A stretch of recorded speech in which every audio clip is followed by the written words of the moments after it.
वो किसी और के घर में पला बड़ा एक फूल है, वो किसी और बगीचे का, किसी और माहौल के अंदर, किसी और की बेटी है वो।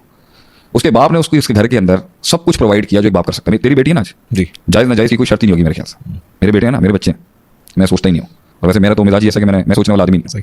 अ king never thinks, he just do it. तो औलाद के मामले में you want me to think कि खर्चा कहाँ से आएगा, पैसे कहाँ से आएंगे। You don't think about your children, you go for it. वो बेटी को पाला उस बाप ने फूलों की तरह, उसकी नाजायज़ जायज़ सब पूरी की है। उसका ड्रेस लेते हुए कभी ब्रांड नहीं देखा उसने। एक गरीब भी झोंपड़पट्टी में रहता होगा ना, तो अपनी बेटी के लिए सोचता नहीं होगा कि मैं क्या दे रहा हूँ उसको। जो वो अपनी कैपेसिटी में कर सकता था वो करता है।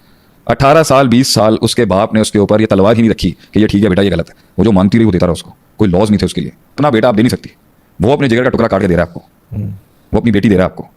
जिस रात वो उसको ब्याह कर उस बारात में दे रहा होता है ना, तो आपको माएँ रोती हुई दिखेंगी हमेशा।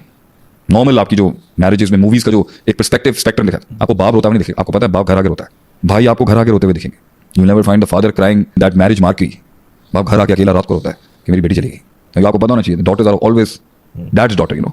वुमेन माँ तो हमेशा, जब वो प्यूबर्टी की स्टेज पे थी तो माँ थी, बट बेटी वो असल में बाप की होती है। बाप का बेटियों से ना एक सदियों का अबदी ताल्लुक रहा है कि बाप की लॉयल्स बेटियां होती हैं, बेटा तो वैसे बेवफाइयां कर जाते हैं। वो टाट के दिया, ठीक है, और 10 दिन के बाद या 10 महीने के बाद या 3 साल के बाद उस बाप के सीने को कान को सुनना पड़ता है कि पेट्रोल छिड़क के मेरी बेटी जला दी इन्होंने, आग लगा दी उसकी जिगर के टुकड़े को इस ससुराल ने।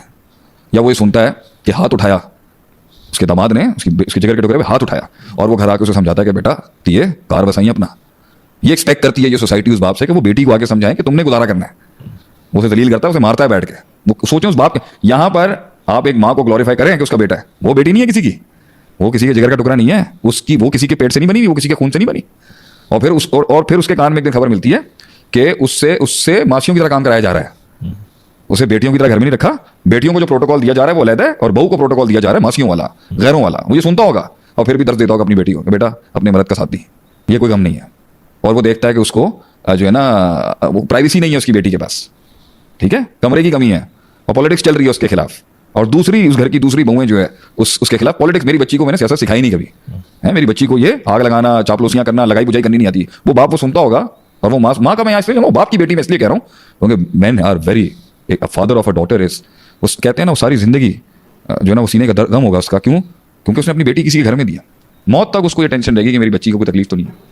वो गर्दन झुका देता है, माफी मांग लेता है बेटिया का। हमने पगड़ियां झुकाते हुए देखा है सफेद दाढ़ियों के साथ अपनी बेटियों के लिए, उनके बापों को, उनके ससुराल के पगड़ियां रखते हुए देखा लोगों को हमने कि मेरी बेटी का घर बच जाए। वो आदमी किसी के थल्ले नहीं आ सकता कभी, वो अपनी बेटी की वजह से मजबूर हो जाता है। क्योंकि उस दौर की थॉट ये थी कि मैयत ही आती है ससुराल से। लेकिन अब ऐसा नहीं है, अब बापों के सर इसलिए नहीं झुके क्योंकि बेटियां बहुत स्ट्रॉन्ग हो गई हैं। लड़कियों में अब दम आ गया, घर बैठ के औरत पैसे कमा सकती है, अमेज़न पे बैठ के 4 पैसे हलाल के कमा सकती है। इनको जरा समझना चाहिए।